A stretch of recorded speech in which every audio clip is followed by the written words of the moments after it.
நீங்கள் பார்த்து கொண்டிருப்பது Trip-o-pedia Max.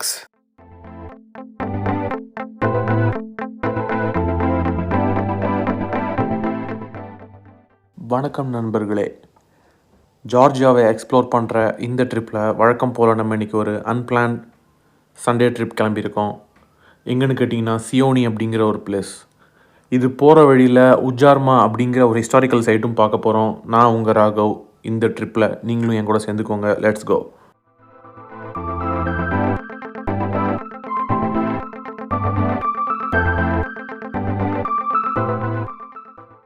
ஸோ இந்த சியோனி அப்படிங்கிற அந்த இடத்த பற்றி சொல்லணும்னா, இது நம்ம ஆல்ரெடி பார்த்த டிபிலிசி சி மாதிரி இதுவும் ஒரு ரிசர்வாயர் தான். நிறைய ரிவர்ஸ் அண்ட் சின்ன சின்ன வாய்க்கால் அது வழியாக வந்து சேர்கிற தண்ணியெல்லாம் இங்கே வந்து சேமித்து வச்சுக்கிறாங்க. காக்கேத்தி அப்படிங்கிற ஈஸ்டர்ன் பார்ட் ஆஃப் த ஜார்ஜியாவுக்கு இங்கேருந்து நிறைய வாட்டர் சப்ளை நடக்குது. இங்கே ஃபிஷ்ஷிங் அதே மாதிரி சம்மர் டைமில் குளிக்கிறவங்க எல்லாருமே நிறைய பேர் வராங்க. ஸோ இது ஒரு நல்ல ஒரு டூரிஸ்ட் ஸ்பாட் மாதிரி தான் இருக்குது. இந்த இடத்துக்கு போகிற வழியில் நிறைய டைம் நாங்கள் உஜார்மா அப்படிங்கிற ஒரு இடத்த பார்த்துருக்கோம். அந்த அந்த ஊர் வழியாக தான் நாங்கள் பல டைம் க்ராஸ் பண்ணி போயிருக்கோம். போகும்போது பார்த்திங்கன்னா அங்கே ஒரு பழைய காலத்து கேசல் மாதிரி ஒன்று, கேசல்னு சொல்ல முடியாது, ஃபோர்ட்டுன்னு சொல்ல முடியாது, ஒரு இடம் நாங்கள் பல டைம் பார்த்துருக்கோம். உடஞ்சி போயிருந்துருக்கு. சரி, இந்த டைம் அதை நின்று பார்க்கலான்ட்டும் நாங்கள் யோசித்தோம். ஆனால் அந்த இடத்துல நின்று பார்க்கும்போது தான் நாங்கள் உண்மையிலே ரெக்ரெட் பண்ணோம், ஏன்டா இத்தனை நாள் இங்கே வரல அப்படின்ட்டு. ஏன்னா இந்த உஜார்மா ஃபோர்ட்ரஸ் அப்படின்ற ஒரு இடத்துக்கு ஒரு பெரிய ஹிஸ்ட்ரியே இருக்குது.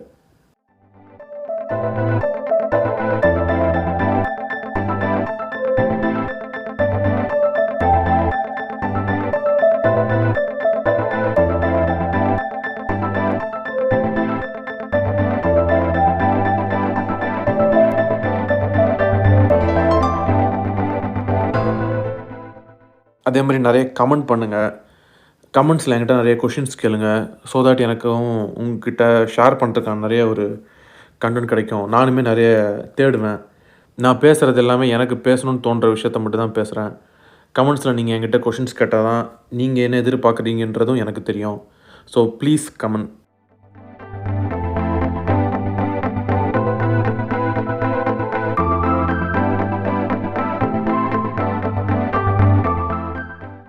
இவங்க இது மாதிரி வண்டி வரும்போது குறுக்கால நிறுத்தி காசு கேட்குறது வழக்கம். இதை நாங்கள் ஃபஸ்ட் டைம் பார்த்துட்டு ஏதோ வழிப்பறி பண்ண போகிறாங்க அப்படின்ற மாதிரிலாம் நினச்சோம். ஆனால் இவங்க வழிப்பறிலாம் பண்ணலை.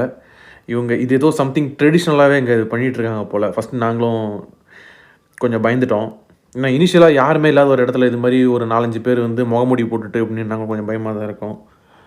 ஆனால் அவங்க காசு கொடுக்கலனாலும் விட்டுட்டாங்க ஃபஸ்ட் டைம். ஆனால் என்கிட்ட நான் இதுக்கு முன்னாடி ஒரு டைம் பார்க்கும்போது கையில் கோடாரி ரத்தத்தோடலாம் வந்து நின்னாங்க. கொஞ்சம் பயமாக தான் இருந்துச்சு.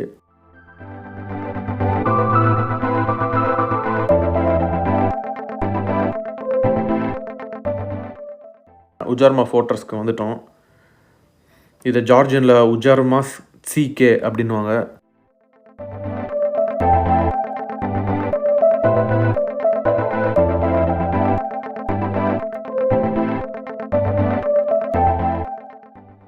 இங்கே வெளில ஒருத்தர் உட்காந்துட்டுருக்கார்ல, ஒரு டைம் நல்லா நோட்டீஸ் பண்ணிக்கோங்க. இவர் நமக்கு உண்மையில கொஞ்சம் நல்ல இன்ஃபர்மேஷன்லாம் கொடுத்தாரு. டிக்கெட் எடுத்துகிட்டு தான் போகணுன்ற மாதிரி இருந்துச்சு. ஸோ கோவிட் டைம்னால நாங்கள் டிக்கெட் இருக்காது, யாரும் பெருசாக ஆள் இருக்க மாட்டாங்கன்னு நினச்சோம். ஆனால் டிக்கெட் எடுக்கிற மாதிரி அவங்க சொன்னாங்க.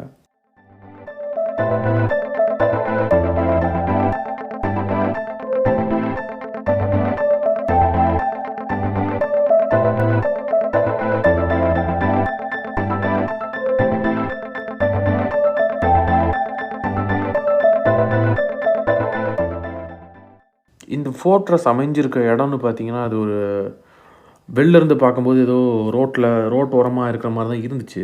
ஆனால் இந்த ஃபோர்ட்ரஸ்க்கு மேலே நம்ம போய் நின்று பார்க்கும்போது தான் தெரிஞ்சுது அது எவ்வளோ ஒரு இம்பார்ட்டண்டான ஒரு இடத்துல அதை பில்ட் பண்ணியிருக்காங்க அப்படின்றது. நான் ஏன் சொல்கிறேன்றது உங்களுக்கு பின்னாடி புரியும்.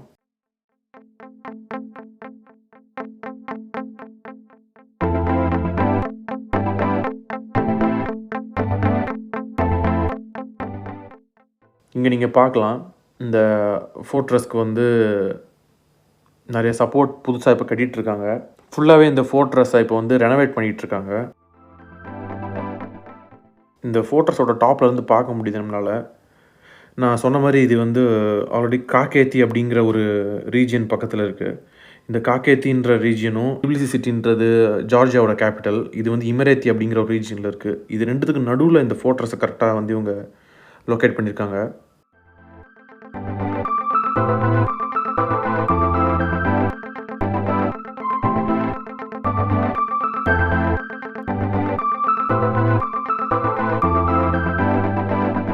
ஹலோ காய்ஸ், இப்போ நீங்கள் பார்த்துட்டு இருக்கிறது தான் உஜார்மா ஃபோர்ட்ரஸ். என் பின்னாடி இருக்குது. இந்த ஃபோர்ட்ரஸ் தான் நம்ம வந்திருக்கோம். டிபிலிஸ்லேருந்து ஒரு 45 minutes to 1 hour ஆச்சு அங்கே வரதுக்கு. இன்றைக்கி நாங்கள் இந்த ஃபோர்ட்ரஸ்க்கு ஒரு கைடு ஹையர் பண்ணணும்னு பார்த்தோம். ஆனால் கைடு கிடைக்கல. நல்லா குளிர் வேறு இன்றைக்கி. இன்னும் இது கன்ஸ்ட்ரக்ஷனில் இருக்கிறனால இங்கே ஃபுல்லாக இன்னும் ஒர்க் முடியலை. உள்ளே போய் பார்க்கலாம் என்ன இருக்குன்னு. இப்போதே வரைக்கும்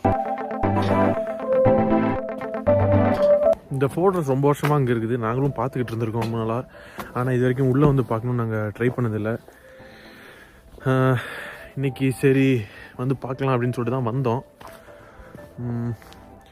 பாருங்கள், ஃபுல்லாக செதஞ்சு போய் தான் இருக்குது ஃபோர்ட்ரஸ். நீங்கள் பார்க்கலாம், பின்னாடி இருக்குது ஃபுல்லாக செதஞ்சு போய் தான் இருக்குது இந்த இடம். ஸோ அதனால தான் எனக்கு தெரிஞ்சு இங்கே கன்ஸ்ட்ரக்ஷன் ஒர்க் பண்ணிட்டுருக்காங்கன்னு நினைக்கிறேன். இதோட ஸ்ட்ரென்த்தும் இழந்துருச்சு. அதனால தான் கீழே ஃபுல்லாகவே அந்த பில்லர்ஸ்லாம் புதுசாக பில்ட் பண்ணிகிட்ருக்காங்க.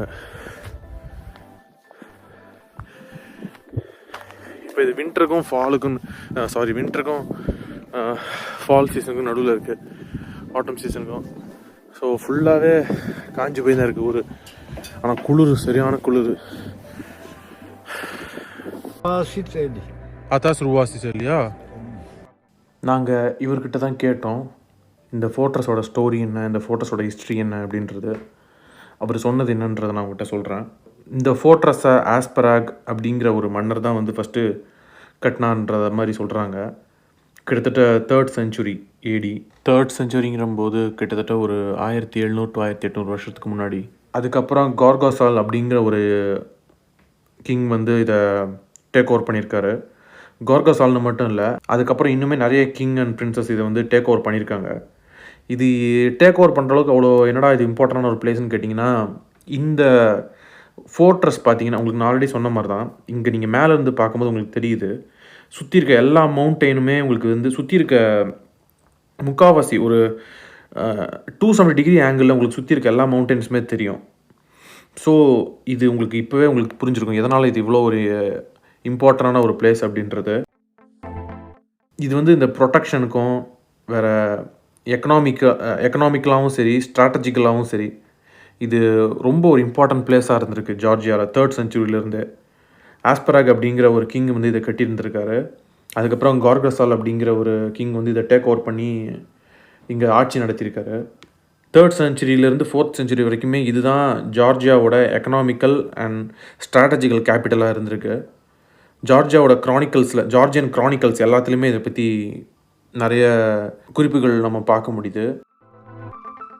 இந்த ஃபோர்ட்ரஸோட அமைப்பு எப்படின்னு கேட்டிங்கன்னா, கிட்டத்தட்ட இது ஒரு 3 floors இருக்குது இந்த ஃபோர்ட்ரஸ்க்கு. நம்ம மேலே வந்து நிற்கிறது வந்து டாப் ஆஃப் த ஃப்ளோர். இங்கே ஒரு சர்ச் இருக்குது. இந்த சர்ச்சுக்குள்ளே இப்போ நம்ம போய் பார்க்கலாம்.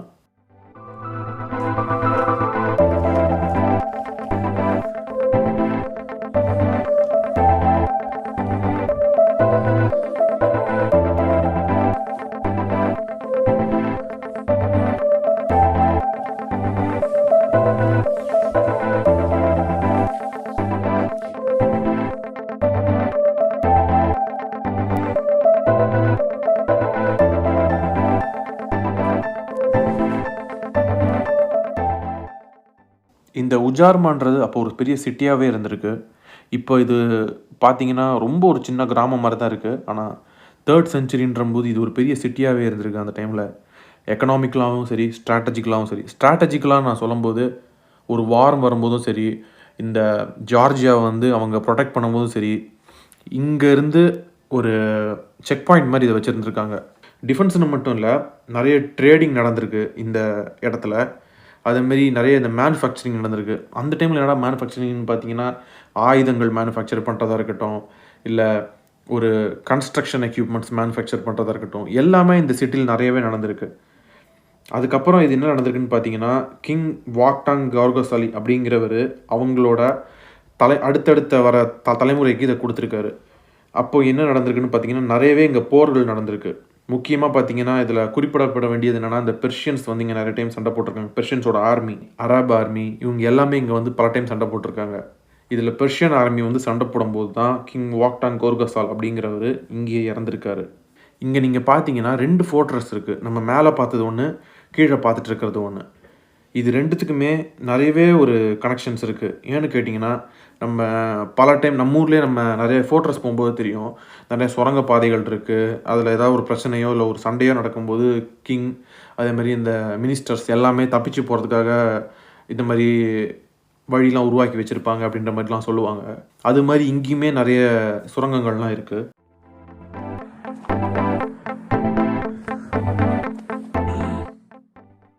அப்பர் ஃபோர்ட்ரஸ் வந்து உங்களுக்கு மேலோட்டமாக தெரியறது. லோவர் ஃபோர்ட்ரஸ்ன்றது வந்து அது அங்கே இருக்கவங்களுக்கு மட்டும்தான் தெரிஞ்சிருக்கு, எப்படி வெளியே போகணும், எப்படி தப்பிக்கணும் எல்லாமே. இந்த ஃபோர்ட்ரஸில் நான் ஆல்ரெடி உங்களுக்கு சொல்லியிருக்கேன் 3 ஃப்ளோர் இருக்குது அப்படின்ற மாதிரி. இந்த 3 ஃப்ளோரில் என்னெல்லாம் இருக்குதுன்னு பார்த்தீங்கன்னா, ஒரு ஒயின் செல்லர் இருக்குது, ஒரு வால்ட் இருக்குது, அதுக்கப்புறம் ஒரு ஜெயில் இருந்திருக்கு. ஒயின் செல்லர்ன்றது நம்ம ஆல்ரெடி சொன்ன மாதிரி தான், Georgia is famous for wine. இங்கே இருக்க ஒயினுக்கு கிட்டத்தட்ட ஒரு 5000 வருஷம் ஹிஸ்ட்ரி இருக்குது. ஸோ இவங்களோட எல்லா க்ரானிக்கிள்ஸ்லையுமே நம்ம வந்து ஒயினை பார்க்க முடியுது. அதுக்கப்புறம் ஒரு வால்ட் இருந்திருக்கு, அவங்களோட பொக்கிஷங்களை அவங்களோட சொத்துக்களை எல்லாமே சேர்த்து வைக்கிற மாதிரியான ஒரு இடம். அப்புறம் ஜெயிலும் இருந்திருக்கு. அங்கே இருக்க இந்த காப்பாளர்கள் எல்லாருக்குமே வந்து ஒரு தங்குற இடமா யூஸ் பண்ணியிருக்காங்க. ஒரு ஹாய் சொல்லுங்கள் எல்லாருக்கும். கடமைக்கே ஹாய் சொல்கிறேன். கிட்டத்தட்ட 10வது செஞ்சுரின்னு நினைக்கிறேன். அந்த டைமில் அராப்ஸ் இதை இன்வைட் பண்ணி ஒரு டைம் அழிக்கவும் செஞ்சுருக்காங்க. மறுபடியும் இதை 12வது செஞ்சுரியில் கிங் ஜார்ஜ் 3 அப்படிங்கிறவர் ரீபில்ட் பண்ணியிருக்காரு. இதுக்கப்புறம் நடந்த பல இன்வேஷன்ஸ்னால இந்த உஜார்மா அப்படிங்கிற இந்த ஒரு ஃபோர்ட்ரஸ் வந்து அதோட முக்கியத்துவத்தை இழந்துருச்சுன்னே சொல்லலாம். இதுக்கப்புறம் டிபிலிசி அப்படிங்கிற ஒரு மிகப்பெரிய ராஜ்யமே உருவாயிருக்கு.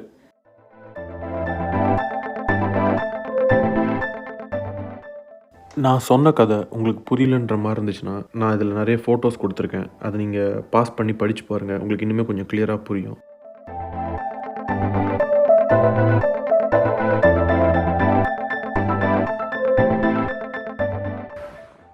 இதுக்கப்புறமா நம்ம பார்க்குறது வந்து ஒரு ஹைட்ரோ எலக்ட்ரிக் பவர் பிளான்ட். இது மாதிரி நம்ம ஜார்ஜியாவில் பல இடத்துல பார்க்க முடியுது. இவங்ககிட்ட அந்த நியூக்ளியர் பவர் சோர்ஸ்ன்றது நான் கேள்விப்பட்ட வரைக்குமே இல்லைன்னு தான் நினைக்கிறேன்.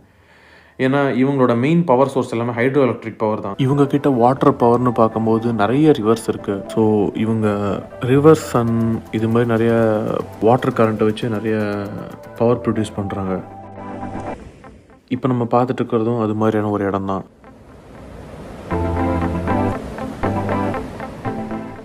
இங்கே நீங்கள் பார்க்கலாம், இதில் லேயராக வெள்ளையாக இருக்கிறது. இது ஏதோ சம்திங் கெமிக்கலோ சம் ஃபோமோ நினச்சிடாதீங்க. அந்த கோல்டுக்கு வந்து ஐஸ் ஃபார்ம் ஆக ஆரம்பிச்சிருக்கு. அப்போ தான் நீங்கள் இந்த தண்ணியை பார்க்கலாம் எவ்வளோ ஒரு ப்ளூவாக இருக்குன்னு. கிட்டத்தட்ட இது 50 to 70 feet வரைக்குமே டெப்த் இருக்குன்ற மாதிரி சொன்னாங்க. நீங்கள் பார்க்கலாம் ஐஸ் ஃபார்மேஷன் எப்படி இருக்குன்னு.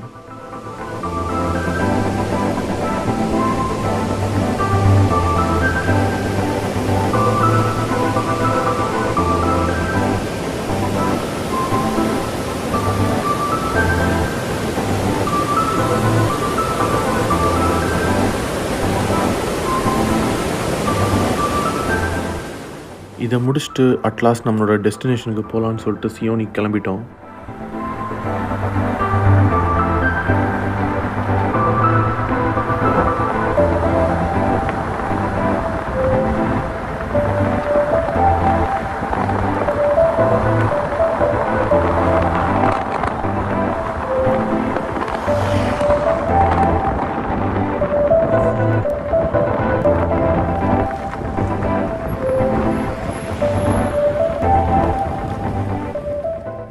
ஸோ ஃப்ரெண்ட்ஸ், சப்ஸ்கிரைப் பண்ணாதவங்க தயவுசெய்து சப்ஸ்கிரைப் பண்ணிக்கோங்க. ஏன்னா நான் எடுக்கிற இந்த எஃபர்ட், இந்த வீடியோ எல்லாத்துக்குமே உங்களோட சப்போர்ட் எனக்கு கண்டிப்பாக தேவை.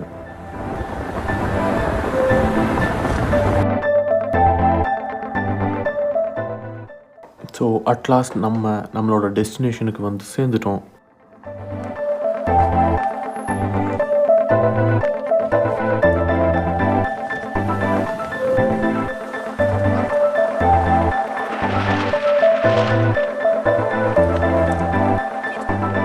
அட்லாஸ்ட் நம்ம இப்போது உஜார்மா கேஸ்டிலேருந்து அடுத்தது சியோனி லேக் வந்துட்டோம். சியோனி லேக் ஆனில் தான் இருக்குது. உஜார்மா கேஸ்டிலேருந்து நம்ம சியோனி லேக் வந்துட்டோம். எக்ஸ்பெக்ட் பண்ண அளவுக்கு ஸ்னோ இல்லை, பட் இருக்குது கொஞ்சோண்டு. பின்னாடி லேக் தெரியுதா உங்களுக்கு? கொஞ்சம் ஃப்ரோசன் ஆயிடுச்சு அந்த லேக்கு. ஃபுல்லாக இல்லை, லைட்டாக அங்கங்கே ஃப்ரீஸ் ஆகிருக்குது. ஒரு 2 பேர் அங்கே நின்றுட்டுருக்காங்க, மீன் பிடிக்கிறாங்கன்னு நினைக்கிறேன். நாங்களே ஆக்சுவலாக மீன் பிடிக்கலான்னு தான் வந்தோம், ஆனால் கீழே இறங்குறது ரொம்ப கஷ்டமாக இருக்குது. எதுக்கு தேவையில்லாமல் வழிக்கு விழுந்துட்டு நீங்களே பாருங்கள் பின்னாடி எப்படி இருக்குன்னு பாருங்கள். ஆக்சுவலாக அந்த லேக்கோட தண்ணி எப்போவுமே இவ்வளோ கம்மியாக இருக்காது. வின்டர் சீசனாக என்னன்னு தெரில, ரொம்ப தண்ணி கம்மியாக இருக்குது, ரொம்ப கீழே இருக்குது. பார்க்கலாம். ஆக்சுவலாக அது இந்த இடம் வரைக்கும் இருக்கும். அதோ இந்த கோடு தெரியுதா, இந்த கோடு இல்லை இந்த கோடில் இருக்கும் மோஸ்ட்டாக.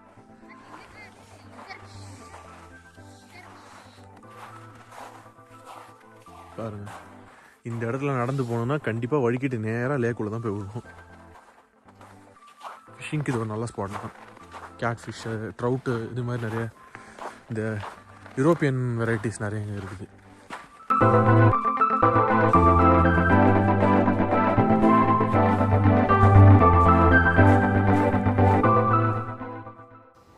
ஸோ நம்மளோட இந்த POV vlog இதோட முடியுது. அடுத்த வாரம் இதை விட இன்னொரு இன்ட்ரெஸ்டிங்கான இடத்துக்கு பார்ப்போம். So guys, please subscribe, comment and like. முடிஞ்சால் இதை உங்களோட ஃப்ரெண்ட்ஸுக்கும் ஷேர் பண்ணுங்கள். ஈஸ்ட் யூரோப்பை பற்றி இன்னும் நிறைய தெரிஞ்சுப்போம். தேங்க்யூ.